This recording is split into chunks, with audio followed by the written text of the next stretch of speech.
Sagutin ko na po lahat, guys. Babasagin ko na po ang aking katahimikan.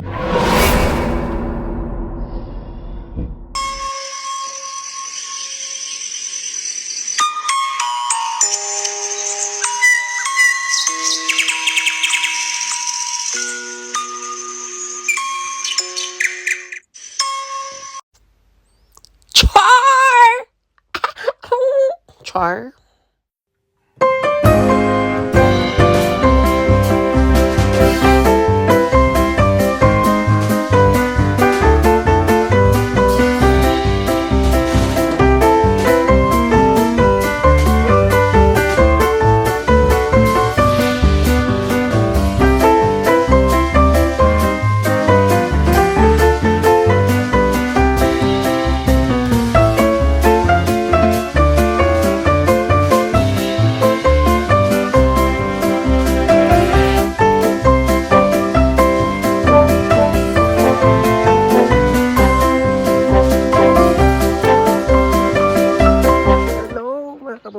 This is Bry and you are watching again my short vlog.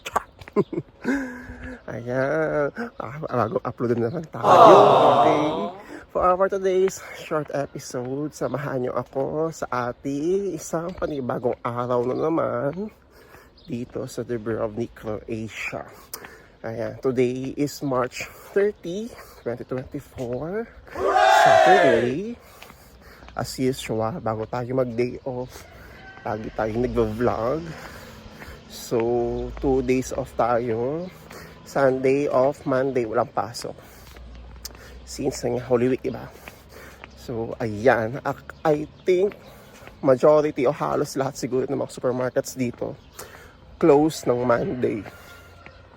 Kaya for sure, medyo busy-busyhan. Feel ko lang. Since 2 days nga makasara yung groceries dito, malamang marami tayo mamimili, mga customers.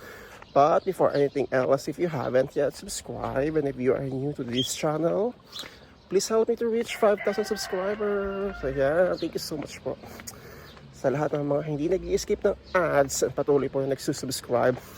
Malapit na, guys, malapit na tayo mag 5,000. So thank you so much talaga. As you can see sa mga nanonood ng vlog ko nung winter, guys, mag-aalas 6 pa lang po ng umaga. And tingnan nyo naman kung gaano ng kaliwanag ang alas 6 dito, diba? Ang mahaba-haba na yung daytime. So naglalakad ako pa ba sa station. Inagahan ko talaga. Actually, pwede naman akong mag-antay doon sa mismong tapat ng bahay. Kaso maglalakad-lakad tayo para makapag-vlog. Ayan. So wala pang katao-tao. Wala rin pasok since Sabado nga, diba? Pero nung weekdays kasi walang pasok yung mga bata dito. Kaya medyo di matao tong daan. Di matao, char. So wala lang, magbablog lang tayo a day in my life ulit. Tapos gagamitin ko na yung last 60 euros voucher ko. Diba meron kaming 120 euros na voucher from our company na free groceries. So gagamitin ko na siya. Dala ko na ang ating sako bag. Maghahakot challenge ulit tayo. Since 2 days off na tayo, walang pasok. And super laking tipid talaga, as in. Hindi na ako nung problema sa mga bigas. As in talaga, laking tipid. So thank you again sa aking company dito sa Croatia. Also, bala kong mag-join ng cleaning ulit ang bahay. Sisipag talaga ako maglinis. Hopefully. Hopefully ulit. And supposed to be, napag-desisyonan ko kasi dapat talaga after na duty, pupunta ako ng Old Town. Kasi kukuha ulit ako ng mga pictures and video. Pero I decided na bukas na lang, Sunday, para diretso simba rin ako. And ito kasing vlog na to, itong kapanood nyo ngayon, ay same day edit, same day upload. Kaya pupush natin since 5 days na ako hindi nakapag-upload, guys. Ay, sa mga matedeploy dito sa Dubrovnik, ayan, feel ko na grabe kahapon, may barko na ulit dito, may mga barko na ulit. Ang daming tao talaga, as in, kahit yung mga seafarers, customers na rin natin, ang daming tao, ang dami ng delivery. Kaya talaga, Diyos ko, kahapon lang bumalik yung isa kong kasama from sick leave. So, tatlo lang kami sa umaga noon. So, yung trabaho niya, parang sa akin napunta. Pag-receive, pagkalagay. Basta lahat talaga, since konti nga kami sa ngayon sa store. Tapos, 2 weeks tayo nagpang umaga. Ay, yung katawan natin. Actually, kapag nakita niya talaga magsando mamaya sa bahay pag uwi ko. Hindi ko na develop yung mga muscles ko. Kakabuhat. Ayan. Tapos 2 days na ulan dito. So, kahapon, tsaka isang araw, panainom ako ng BioFlu. Kasi feel ko ako ay tinatangkaso. Wala naman yung katawan ko. Pero na, okay naman tayo. Nakaraos-raos na. Ayan. Na-excite na ako pumunta sa Old Town. Ayan. I hope na mapanood po ninyo ang ating next videography project sa Dubrovnik Old Town. Marami tayong pag-uusapan sa buhay-buhay. Kamusta po kayo? Kamusta yung mga hinihintay ninyo, mga working permits at visas? So again, congratulations po sa mga nakikiparticipate sa aking TikTok live. Ayan guys, ang dami-daming nagko-comment na visa approved na, paalis na. Thank you so much talaga sa pag-update and congratulations.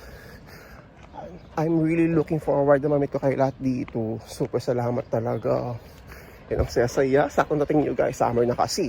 Supposed to be guys, ang plano namin mga kabayan dito this Holy Week ay magbabosnia and Herzegovina kami. Hindi siya natuloy kasi season na nga and hindi pinayagan yung iba na mag-day off. Ayan. So, we have to cancel kasi masyadong mahal yung van. Hindi namin afford. Kukakunti lang kami. Sayang. Baka naman, char. Ayan, right now here sa bus station. Maghihintay lang ako ng bus. Tapos, ayun, biyahe na tayo. Ayan na guys, nakababa tayo ng bus. So, naglalakad na lang ako. Papunta ng work. So, maaga pa. And then, yun nga, pwede kami nakabuwawa sa mismong work ko. Pero naglalakad talaga ako. Gusto ko talaga maglakad sa umaga. Gusto ko mag-unat-unat yung mga binti ko. So, ayun. Try ko makapag-vlog habang nagwo-work. Pero feel ko talaga ay medyo hindi ko sure kung gagawa ko yon. Basta, balitan ko kayo time to time. Kapag makakalabas ako, update ko kayo. Tapos, gusto ko na mag 2 p.m. Ganong feeling pa mag-day off ka na. Wala ka pa sa work. Gusto mo na kagad umuwi. So, ayun. Talagang, ay, gusto kong magpahinga. Kailangan natin mag-day off ng bonggang-bongga. At buti na lang talaga 2 days. Ay, so, ayun. Punta muna ako ng work, guys. Balitaan ko kayo. 1 year later! Hello! We are back, guys! Char! O diba, nakaligo na kagad ako. Ayan, so uuwi ko lang ng bahay. Pasensya na kayo kung hindi ako nakapag-vlog habang ako nag-work. Kasi as I mentioned nga sa aking kinaumagahan, diba? Expect ko na medyo busy kami today. So yes, totoo nga ang balita. Super duper busy tayo ngayong araw kasi nagpa-panic buying ang mga tao dahil 2 araw nga sarado ang supermarket. Anyways, ayan. Kauwi ko lang, kaliligo ko lang, kakain na tayo. At syempre, kita nyo na ba, ayan, kung ating mga pinamili. Medyo na-istas lang ako kanina, ayan. Pero, ayan, mag-haul ulit tayo ng ating pangalawang hako challenge sa ating employer. So, ginawa ko muna kasi bala ko rin magluto ng spaghetti. Bukas, since, nga, 2 araw, may makain naman tayo. So, ayan. Bumili ako sa tote bag guys kasi I love tote bag po. So ito isa store ko. Ayan, alamin na ako saan ako nag-work ngayon. Ayan. Gusto ko, mahilig talaga ako sa mga tote bags. Bumili din ako guys. Ayun, baboy. Tapos ito sa buhok ko. Ayan. Tapos syempre ang pangmalakasang noodles sa mga FW, ang Indomie. Ayan. Tapos, hindi nawawala ang 2 liters ng Coke. Tapos, ito, yung mga condiments, pang anghang. Tapos, tinapay, yung mga cookies tayo. Tapos, ano ba? Siyempre, ketchup. Spaghetti ay bukas. Tomato sauce.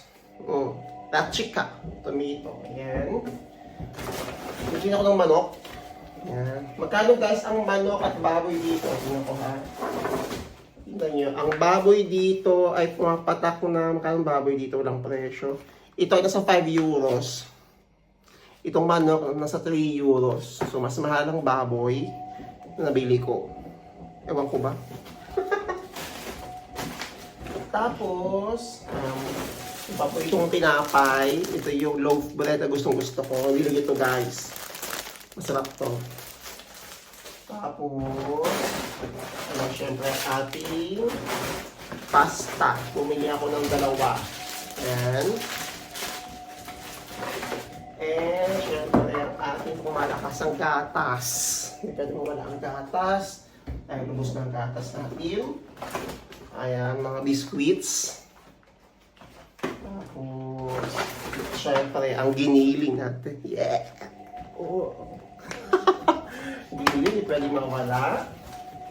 Tapos, ano ba ang pinamili ko? Suka.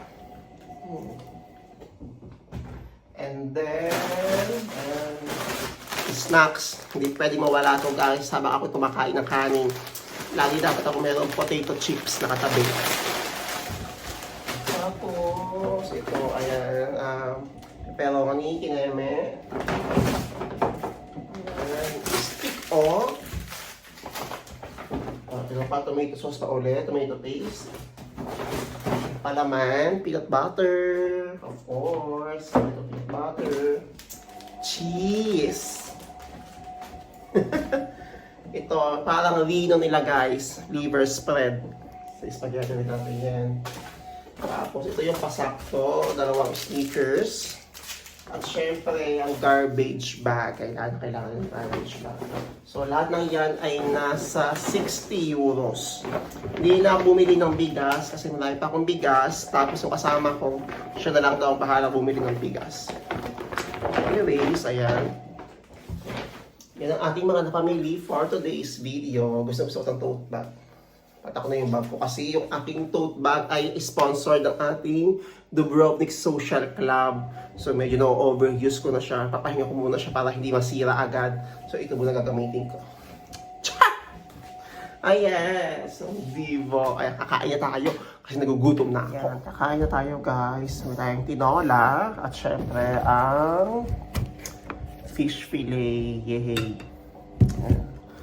So, pag-uusapan natin yung isa sa mga tanong ninyo. Ang daming nakikicurious. Ang daming nakikimarites. Bakit daw hindi pa ako lumalabas ng Croatia? Bakit daw hindi pa ako nakakapag-travel? Okay. Sasagutin ko na po lahat, guys. Babasagin ko na po ang katahimikan. Ang dahilan po kasi, bakit po hindi pa ako nakakalabas ng Croatia? And napapansin ninyo, ako raw yung gumagawa ng videos dito, pero ako raw yung walang mga upload outside ng Croatia. Hindi ko alam kung ma-offend ba ako o matatawa. Ano ba magiging reaction ko? Ang dahilan po kasi guys, kung bakit hindi po ako nakakalabas pa ng Croatia. Sa lahat po ng mga nakakapanood sa akin simula pa lang sa YouTube, dito sa YouTube. Alam ko po na aware kayo na ang dalawa ko pong naging trabaho dito ay seasonal jobs. So, after ng season, matik po kasi expired na ang ID ko. Wait lang. So, gustuin ko mang makapag-travel, hindi ko po talaga magagawa. Kasi nga, yung dalawang seasonal job ko, expired ang ID ko, wala akong magagawa doon guys. So, ito namang bago kong trabaho, hindi man ako pwede mag-travel agad pagka bigay sa akin ang ID ko. Siyempre, di ba? Start agad ako ng work. Ito yung first yearly job ko. Ito yung pangatlong season ko. Then, ito yung pangatlong season ko dito. Then, first yearly job. Hopefully, tumagal na. So, ayun, yun dahilan. Walang issue. Walang ineme. Wala lang talaga akong ID noong mga panahon na yon, mga kasagsagan na naging Shenzhen si Croatia.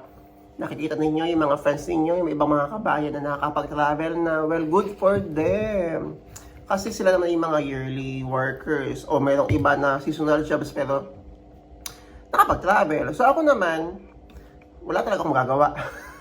Kasi expired ang ID ko. Ito.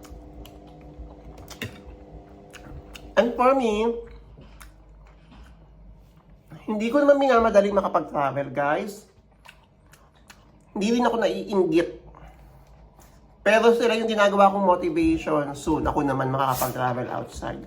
Ako naman yung makakapag-share sa inyo ng ganda ng outside ng Croatia, ng ganda ng Shenzhen, ng ganda ng EU, yung mga perks, di ba? Darating tayo sa time na yan, huwag kayo mag-alala.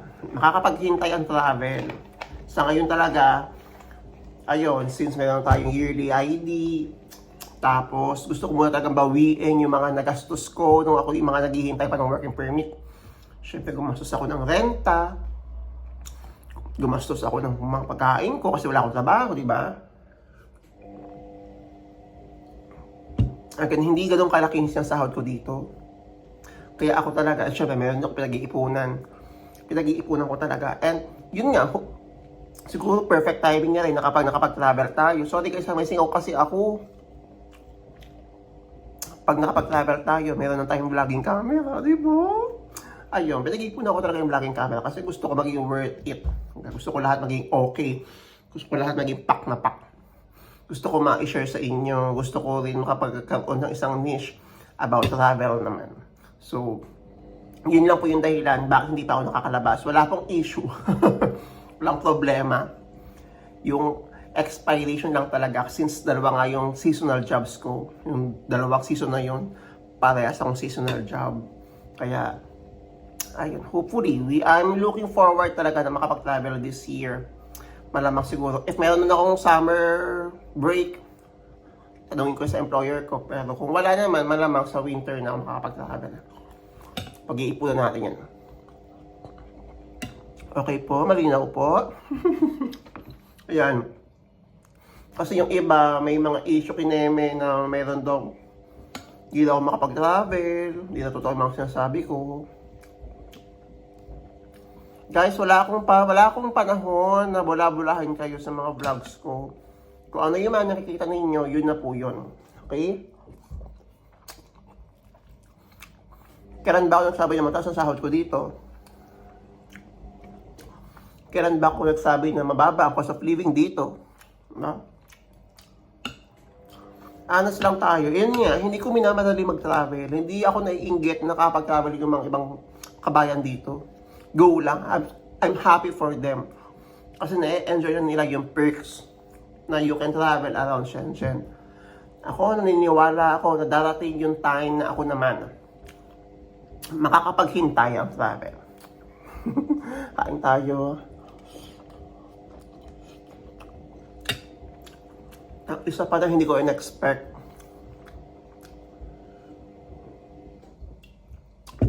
Next week pang umaga na naman ako. Hindi ko in-expect yun. Pangatlong linggo ko ng pang umaga. So sila umiikot. Ako yun na-stuck dun sa umaga. Hindi ko alam kung bakit. Which is okay lang din naman sa akin. Tapos maaga ako nakaka-uwi. Yun nga lang kasi,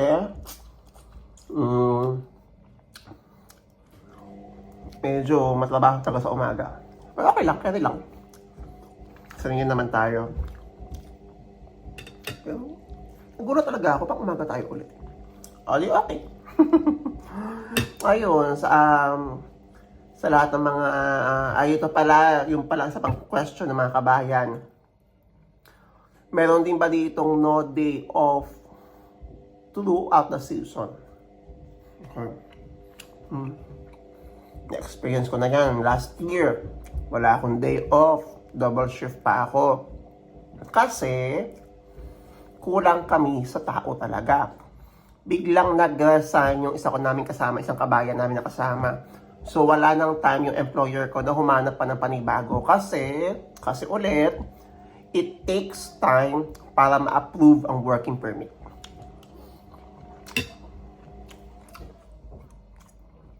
So, short notice lang kasi yung kabayo na kasama namin before yun, na nag-resign. So, kami yung sumalo. Pag-resign niya. Nakalaos naman kami. Okay lang. Sorry guys. Kung medyo wala tayong upload. Kung hindi ko nasagot yung mga questions ninyo. Sorry na. Sa TikTok live talaga ako madalas. Ayan. Diyan kayo mag-question sa akin para agad-agad masagot ko. Since konti lang may mga viewers ko doon. So doon kayo. Madali natin mapapansin yan. And also, kung meron pa kayong mga gustong content na gusto kong gawin, i-comment nyo lang. Ayan, pag-usapan natin yan. So, yun lang. Sorry. Yun lang yung purpose ng vlog na to. Gusto ko lang may ma-upload. Pero somehow, I hope na nagkaroon din kayo ng idea. Ayun, ha? Teka, saan ko na ba? Ayun, kung meron po, hindi ko pa sasagot yung tanong nyo yan. Sorry na guys, sana. Lumili pa na naman ng utak ko, wala akong tulog. Normal pa daw ang mawala ng day off throughout the season. So, normal lang yan kung merong valid reason, guys. Kasi ang mga employers naman ninyo, hindi naman yan magpapano day off kung kulang sa tao, kung hindi kaya ng manpower. Magkakaroon kayo ng no day off in a week. Pero kung tingin nyo naman, kompleto ang tao ninyo, kaya ng isang shift, di ba? Huwag kayo mag-alala. May work and life balance naman dito and makakapag-day off kayo. Ha? And kung meron man kayong cancel day off, one thing for sure, bayad. Bayad po dapat yan. Huwag kayo papayag na hindi bayad. Ha? Pero sa mga experience ko naman, bayad naman yun. So yun lang. Ayun, sorry po kung hindi ko kagad nasagot. Thank you so much guys for watching. I hope na nagkaroon kayo ng idea. I hope na medyo nag-enjoy kayo. Sorry kung may mga vlog lang to. Kasi na-news ko na ulit mag-upload dito sa YouTube. And ayun, kung sipagin man ako ngayon, pupunta ako ng Old Town. Pero kung hindi, bukas na lang. Try ko gumawa ulit ng vlog, kung ano man magagawa kong vlog. Ayun talaga ang purpose ko ay mag-videography ulit. Kukuha ulit ako ng mga pictures ng mga turista. For tomorrow or for today, bahala na ako na mangyari. So kakain muna ako, papahinga ng konti. Kung sipagin ng katawan natin, go. So thank you so much guys for watching. And please help me to reach 5,000 subscribers. Maraming salamat po. Ayan, sorry talaga, hindi ako makapagsalita ng maayos. Kasi ang laki ng singaw ko dito parehas. Hindi ako makakain din ng maayos kasi ang hapde. So, follow nyo din ako sa TikTok guys. Madalas po ako mag-live dyan. And sagutin natin on the spot yung mga inquiries ninyo pag kaya ko. So thank you so much guys for watching. And I will see you on my next vlog. Ha! Anong magagawa?